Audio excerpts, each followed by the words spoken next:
It is absolutely astonishing that over 90% of agents do not go over the offer to purchase and contract line by line with their buyers and their sellers. And it is absolutely critical to your success in real estate that you understand this. So I'm going to go through it with you today and ensure that you are the most educated buyer and seller out there on the market.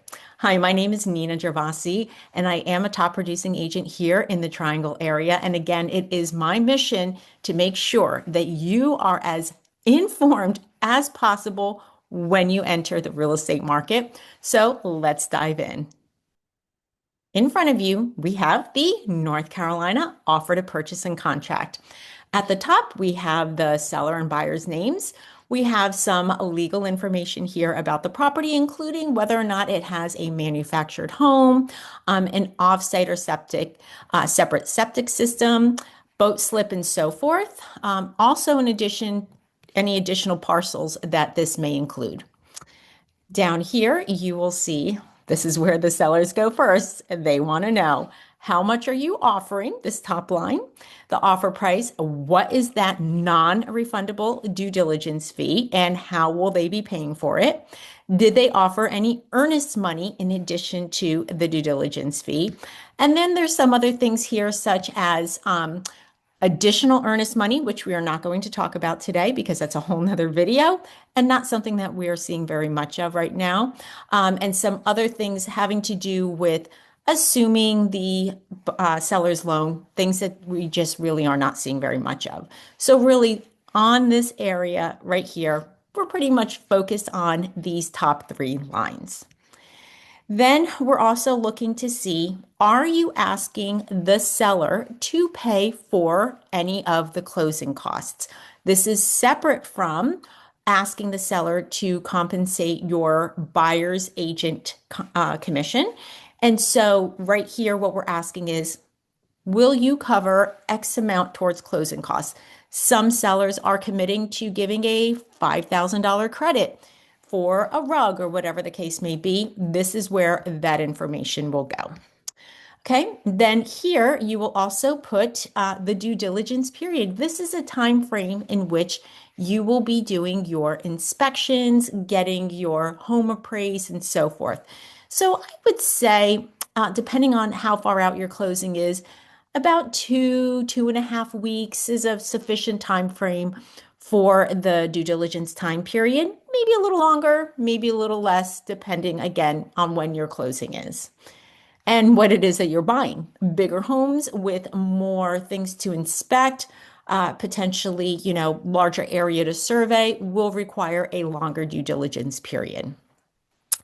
Now, the settlement date is the date that you go in and sign the papers at the attorney.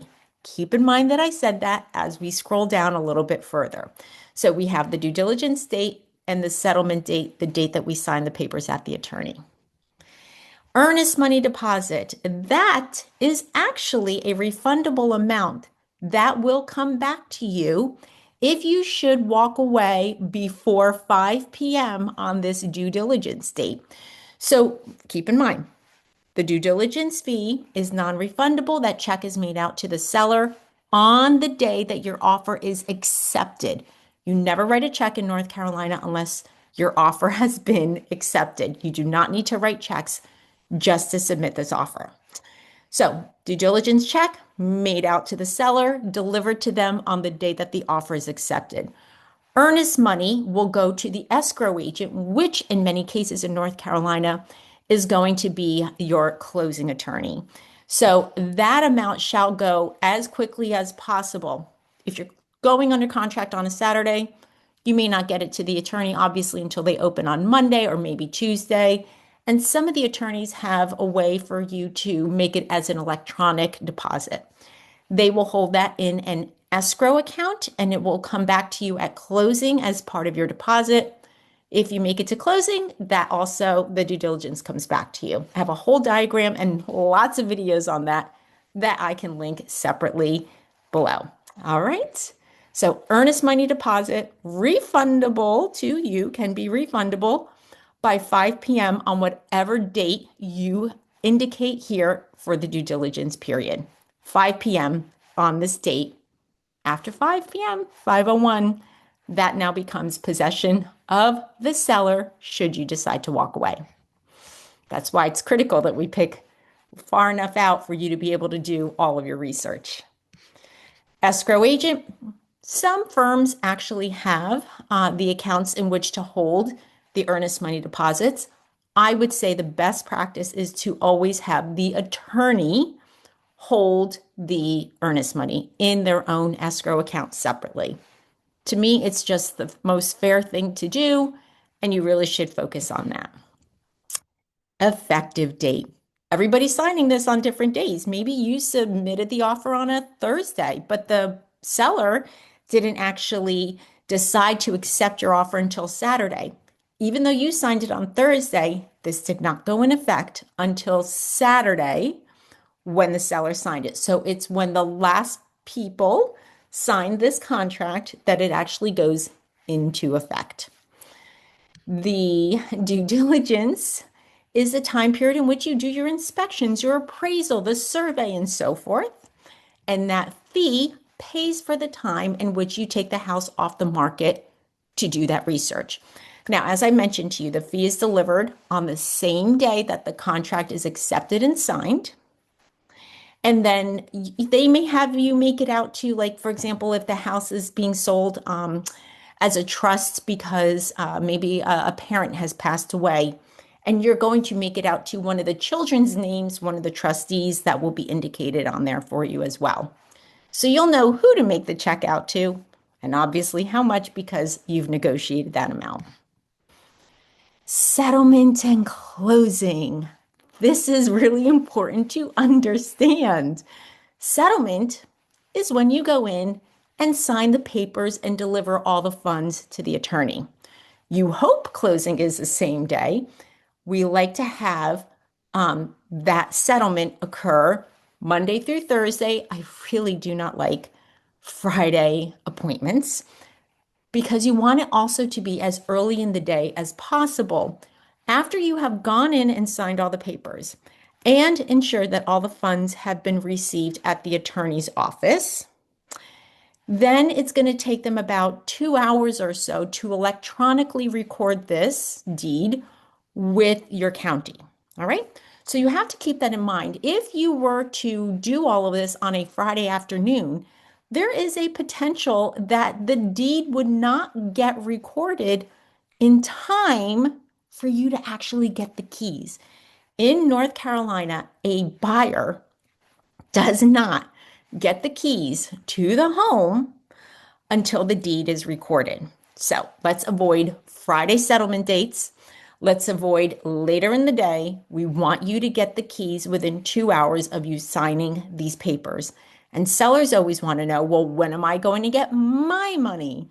You also will not get your money until the deed has been recorded. So all money collected, all papers signed, deed recorded, money dispersed, keys dispersed. And that's how this goes. So that's why you see settlement when you sign the paper, collect the money.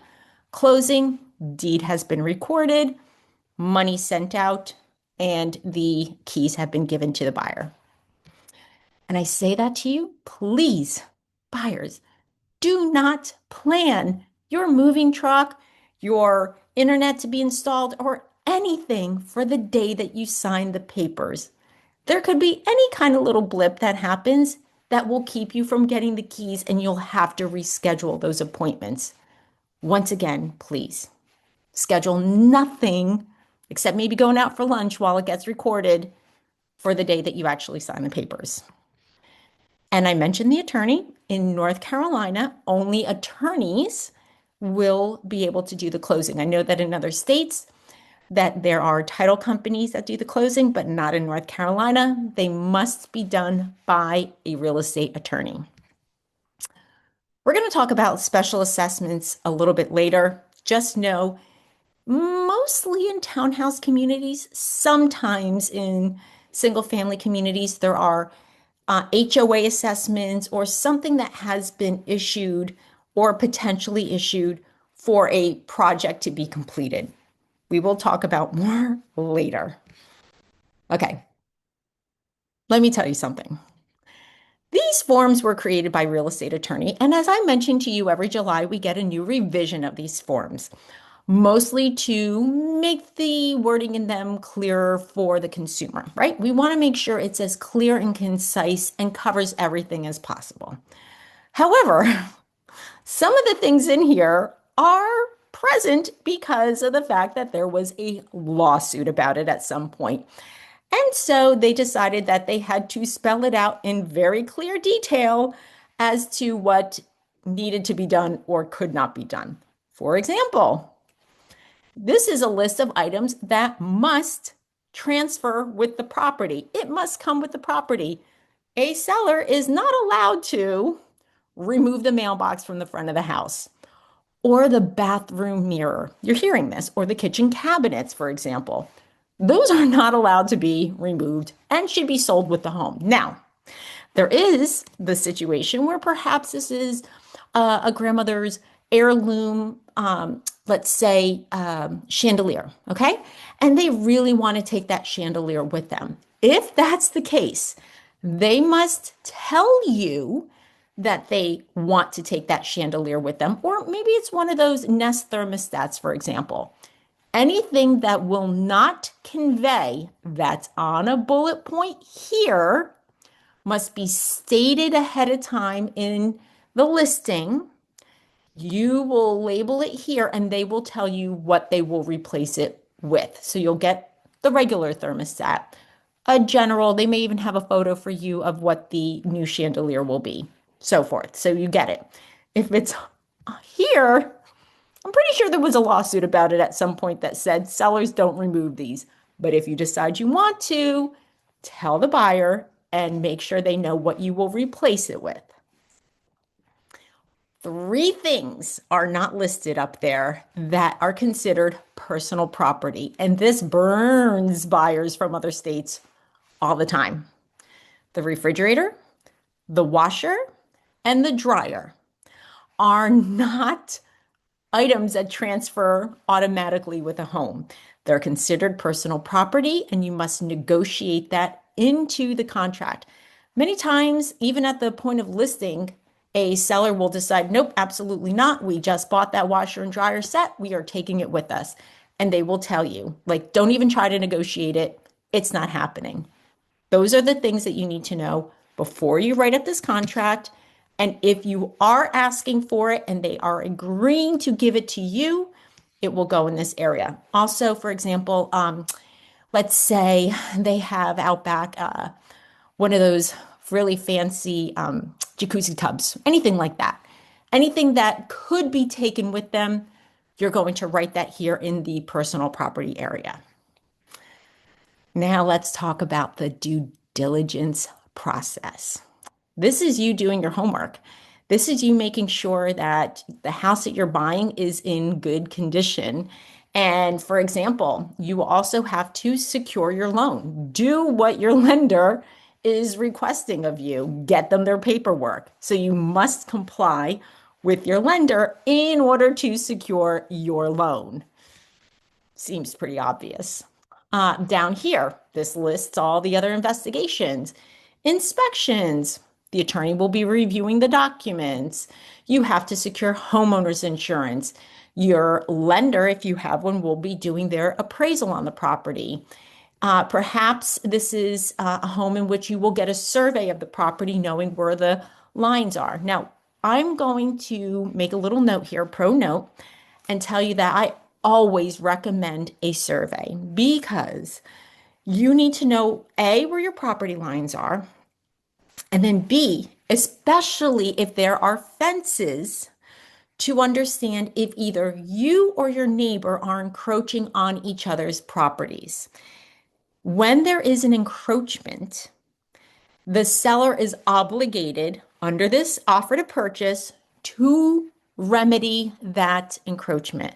That means there has to be something signed by both the seller, the owner, the current owner of the home, and the neighbor that says, your fence is 2 inches on my property. We're good with it. Everybody sign in front of a notary. And then that gets recorded with the county. That's an encroachment agreement. However, maybe it's way more than 2 inches, maybe it's 2 feet, and you need to have that fence moved in order for it to be legal. Again, something that will come up with a survey must be remedied before closing. If not, that is considered a cloud on title, and that is a breach of contract on the seller's part. So again, get the survey. It's going to protect you as the buyer. Sellers, understand it is your job to get that encroachment agreement signed, the fence moved, whatever needs to be done in order to remove cloud on title. Okay, then you will be talking about the zoning. Obviously, you should be in this residential area. Governmental compliance comes into play when we talk about impervious surface. If you don't know what this is, that means that there is a certain amount of cement that is allowed, let's say, in a neighborhood or on a specific piece of property. Once you've gone at that maximum limit, you can only put in paver stones, something that water can then drain between to get into the soil. So again, understanding the impervious surface rules for the neighborhood and for that particular home are critical because you want to make sure that this home is not in violation of it. And it's good to also understand how much more is available to you if, like, you want to put a basketball court in the backyard, that sort of thing. Impervious surface is part of the zoning, governmental regulations, and compliance. Before you even put the offer in, for goodness sake, you need to know whether or not this is in a flood prone area. And with all the problems that we've been having lately in this triangle area with water, that could vary a little bit. So you're going to have to really dig into, is it currently in a flood zone? Could it be potentially rezoned as a flood zone? That's going to be really hard to tell right now. Has it had any flooding problems and so forth? All of that is important before you even go under contract. It is important to understand the utilities and access to the utilities. Some properties do not have access to public utilities. They are on well and septic. You need to understand who is either maintaining those, if there is a company or the owner maintains them. You need to understand street access. Is this a private road in which the homeowners and the homeowners association potentially maintain the road surface, the road quality, and so forth? And then again, special assessments. Let's just chat about it real quick and get it over with, just so that you understand. When there is an HOA, let's say you live in a townhouse community as an example, and there is a pool in this community. This could also go for single family communities with pools. We're just using the pool as an example because it is maintained by the HOA.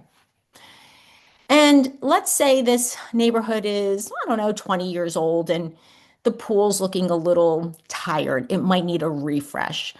What happens is that the HOA is saying, I think we're going to refinish that pool. Now, if they give a time and so the date that it's due and the amount that is due for each homeowner to contribute toward that, if there's not enough funds in the HOA slush fund to do stuff like this, then each homeowner will be issued that special assessment. We know when this special assessment is due and how much will be due by each of the homeowners to take care of the pool. There is the other example that we don't know when we're going to refinish the pool, maybe next year, and we really don't even have an idea of how much or when we will even request that. That is a proposed assessment. That is in the future. When we know the amount and the date that it's due, that is a confirmed assessment. The seller pays for it. When we don't know the amount or the date, it is a proposed assessment taken care of by the buyer at some point in the future. There, we covered special assessments. You're going to see it 2 more times as we review this contract. Please, buyers from other states, understand, we do not have a contingency agreement in North Carolina.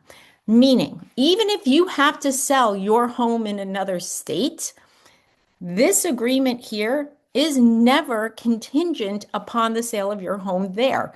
Yes, the seller here should know whether or not you need to sell your home there in order to complete this purchase, but you in no way, will be obligated to move forward with this purchase. The seller can't make you do it, and understand you will lose your due diligence fee and potentially your earnest money if you have to walk away.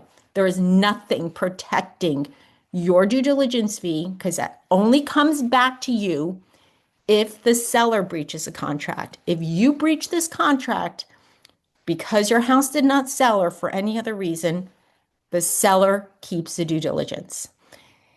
If you've discovered that you can't sell your home before the end of the due diligence time period, 3 weeks, then you can back out and get your earnest money back. Okay? So this is not a state where we have contingent sales. I'm sorry. I know it's hard for people in other states to stomach that because they know they're going to lose this deposit. That's North Carolina real estate. I'm so sorry. Okay, next part. Really critical that everybody understands, and buyers from other states really get this. The homes in North Carolina are sold in their current condition.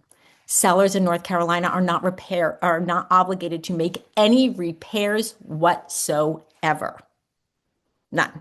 I know that in some other states, seller may be required to make a safety repair, or if the HVAC isn't working, they may be required to repair that and so forth. Not in North Carolina. All purchases are stated that you are purchasing it in its current condition. All repairs are a negotiation, but not an obligation. So I apologize. I did not make the rules. I'm the messenger. I'm here to protect you as much as possible, but you really need to understand that as well. Now, interestingly enough, if you break it before you own it, you have to fix it. So that seems pretty obvious. If you or your inspector are going through the house and you go to open the blinds and bloop, they fall off, they break, you don't own it. So you have to replace those blinds that you broke. This also states here that if you get injured in some way because of your own clumsiness, I don't know, we'll make that word up, then you cannot sue the seller.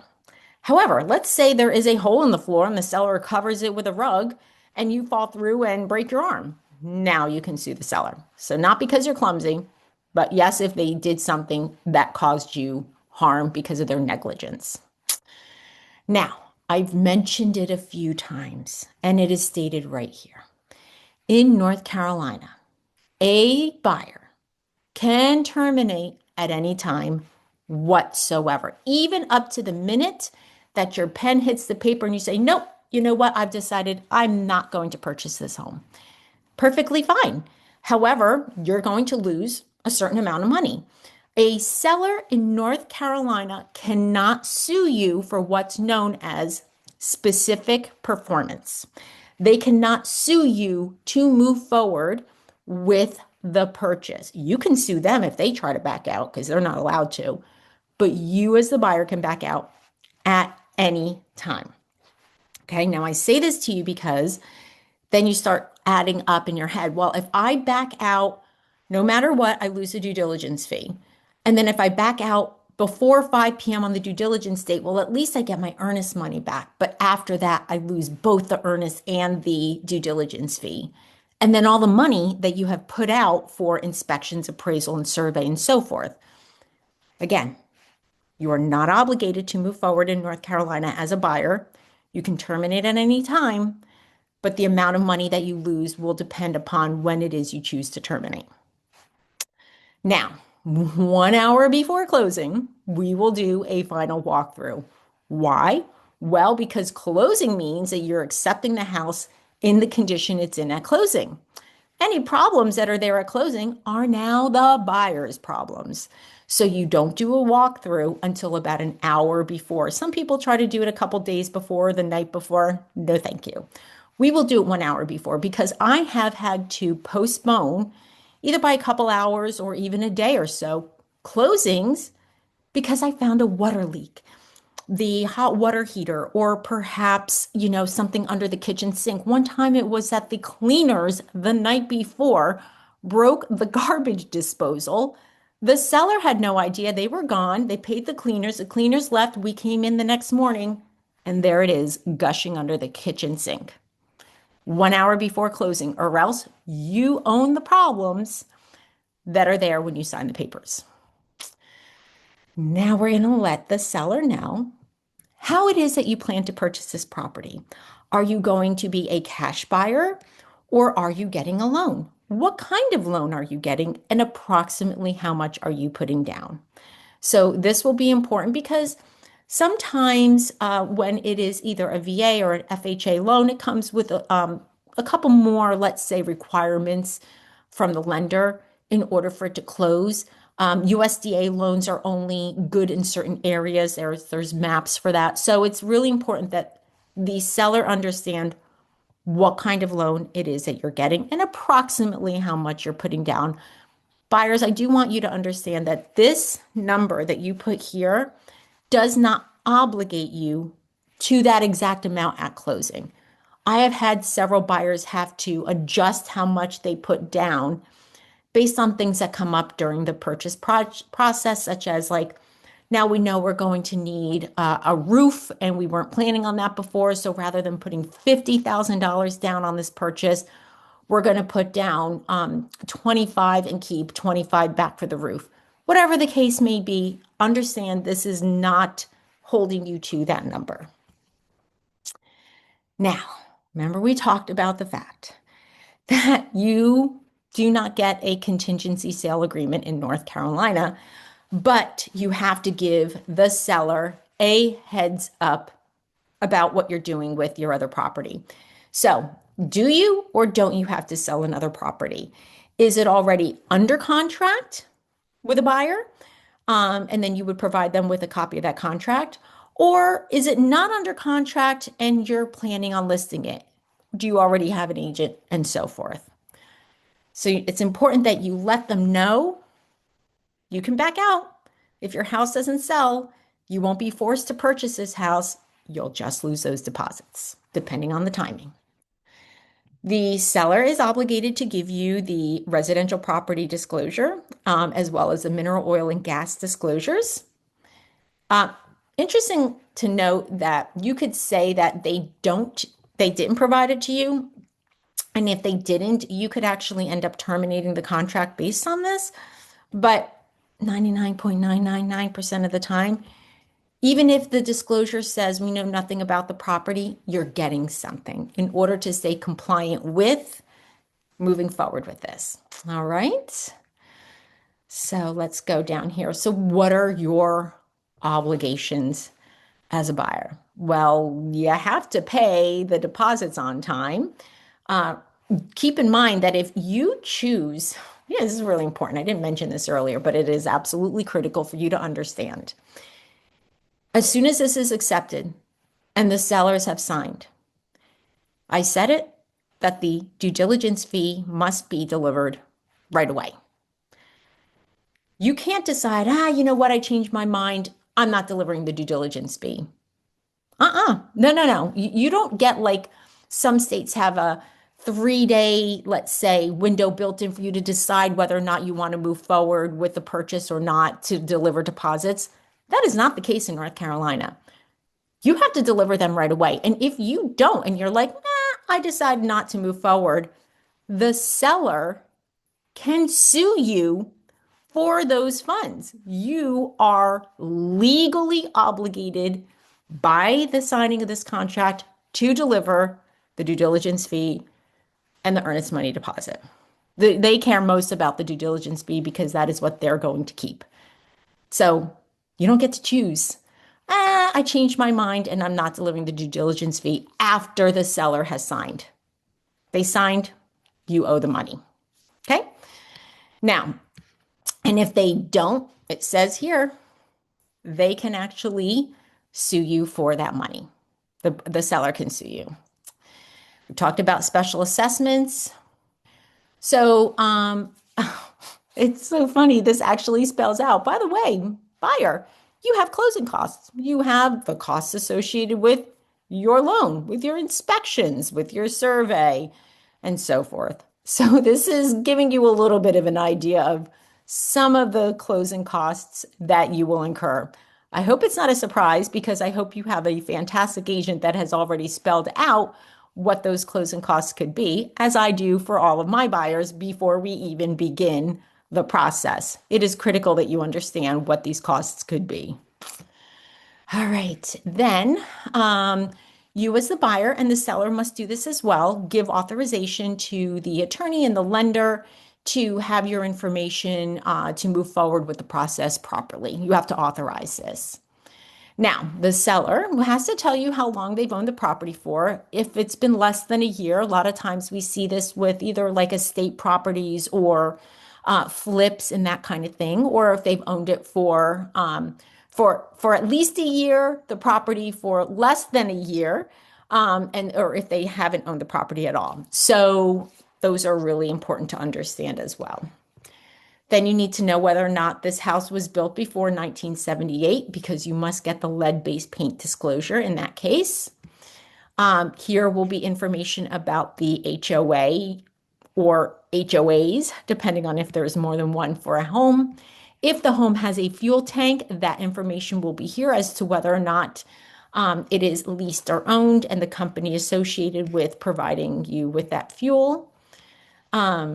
And this is all information for the fuel tank. Now, it's once again important to understand if you are a landlord and you're buying this property, that whether or not it's currently being leased. Or maybe you're buying a property that is currently being leased, but the lease will be ending. You need to understand all of the dates and all of the information around that. Seller's obligation. You have to pay off all of the liens on your home in order to provide good title. That is the Cliff Notes version of this entire section of the seller's obligations. Pay it off, provide a clean warranty deed, get rid of any potential cloud on title like that survey that showed there was an encroachment, and provide a clean title to the buyers. Okay, so the seller can have their own closing attorney separate from the one that the buyer has. And they have to provide the closing attorney with all the good information that they will need about paying off their loan and all the other stuff. Okay. Then they, of course, have to give that information. They authorize to disclose information to the attorney. They agree to give the buyer reasonable access to the property for the inspections, appraisal, survey, and so forth. Another one that really burns buyers from another state is the fact that a seller in North Carolina is not obligated to provide you with a clean or professionally cleaned home. They are obligated to remove their personal items, garbage, and debris. They are not obligated to clean that house for you. If you want it professionally cleaned, write it into the contract and the additional provisions disclosure addendum in which you will request it to be cleaned and they will agree to it. Otherwise, don't expect it.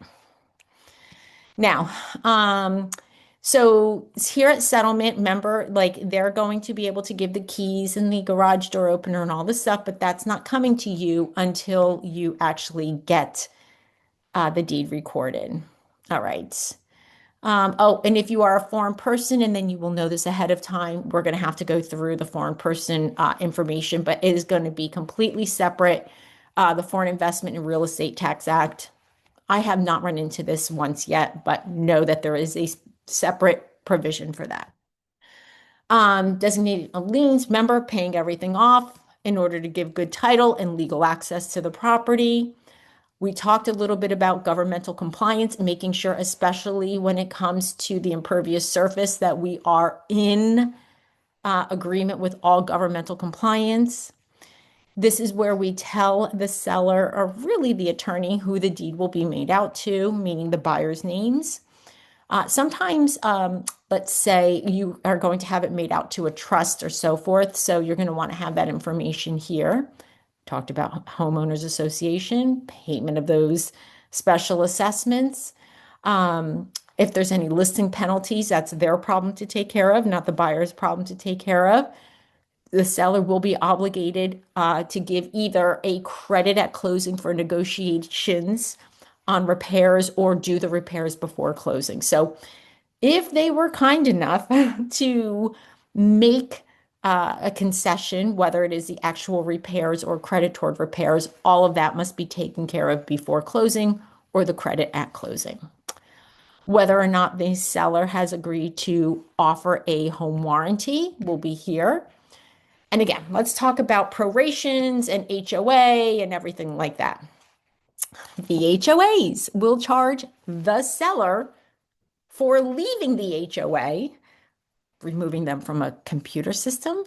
The HOA will charge the buyer for joining the HOA, putting their name in the computer system. Baffles me that it's not just delete and then add, but whatever the case may be, they're charging both parties to both leave and join. And then, of course, you pay your HOA on top of that, right?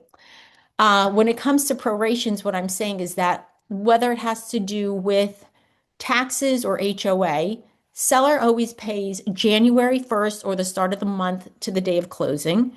And then seller always picks up day of closing to the end of the year, the end of the month, the end of the quarter, whatever the case may be.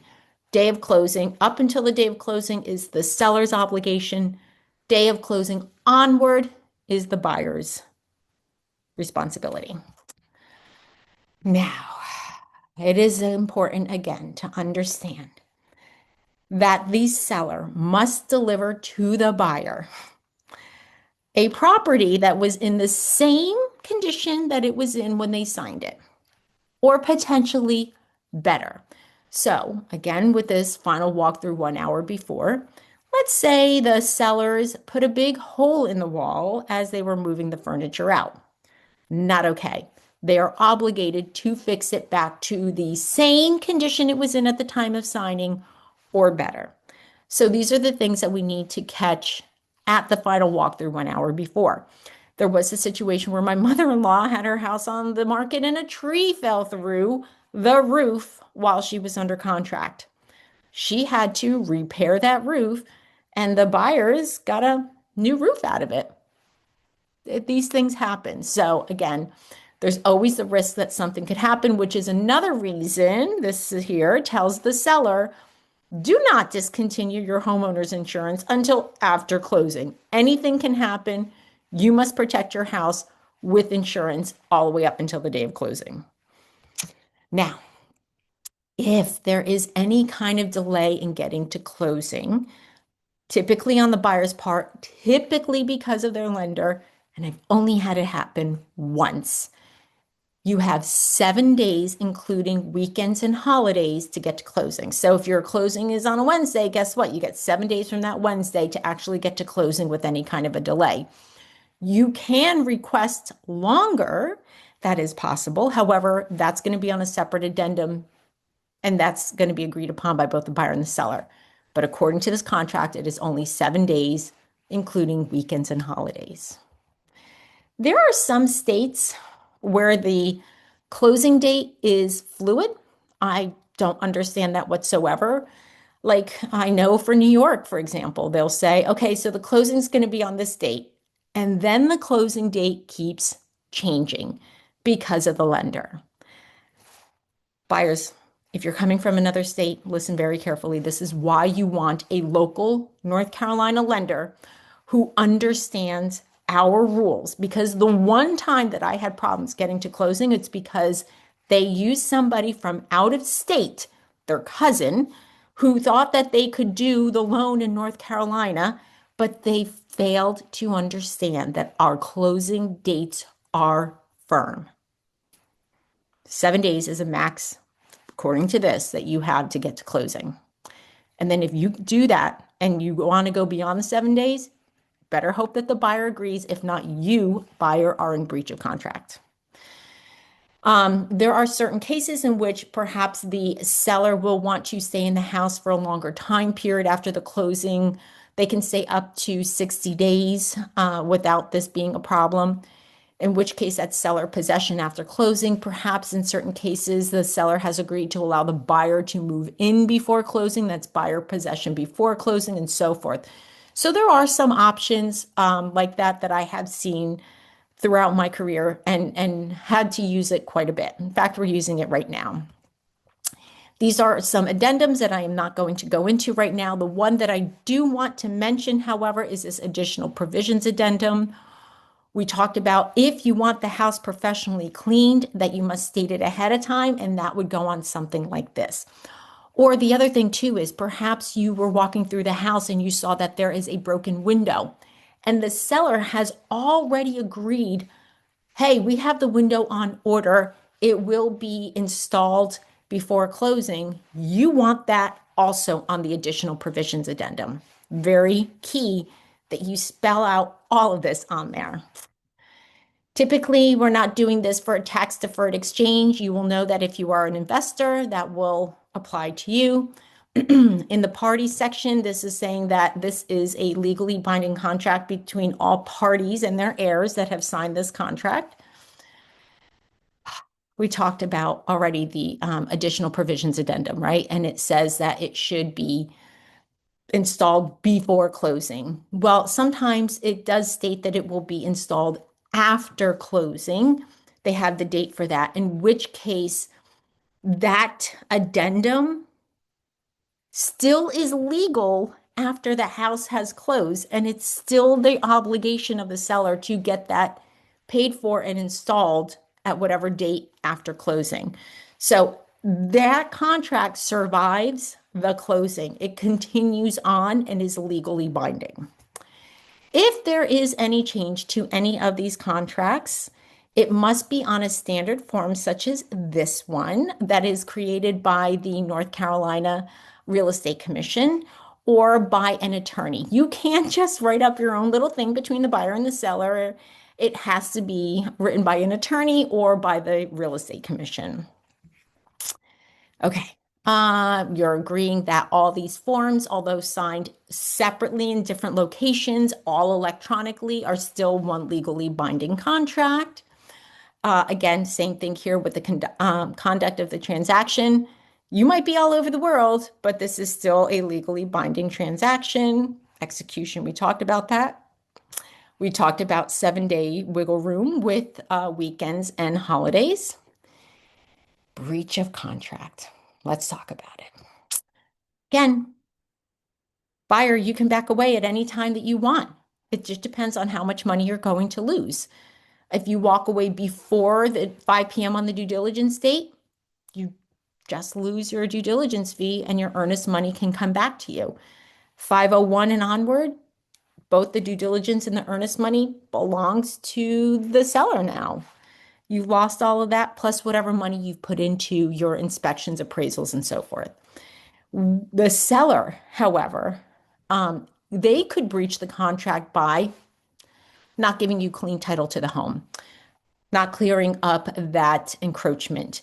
Perhaps they lied about a material fact and tried to cover it up.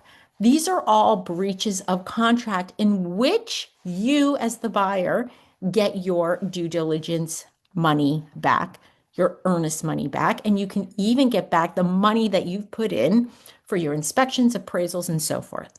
So, buyer breach, you lose all your money. You can walk away at any time in North Carolina. Seller breaches, and you get all of your money back, including what you've had to invest in doing your inspections and so forth. And if for any reason you have to go to an attorney to settle this, to try and get the money back, understand that then the seller is going to pay for, or I'm sorry, the loser in that situation is going to end up paying for the attorney fees. Okay, so let's be sure we completely understand this. This is where everybody is going to sign the contract. Wire fraud warning. This is one of two that you'll see on the North Carolina State Forums. What we're saying is don't send a wire until you have called to confirm the instructions. Really important. There will be information about the buyer agent as well as the listing agent.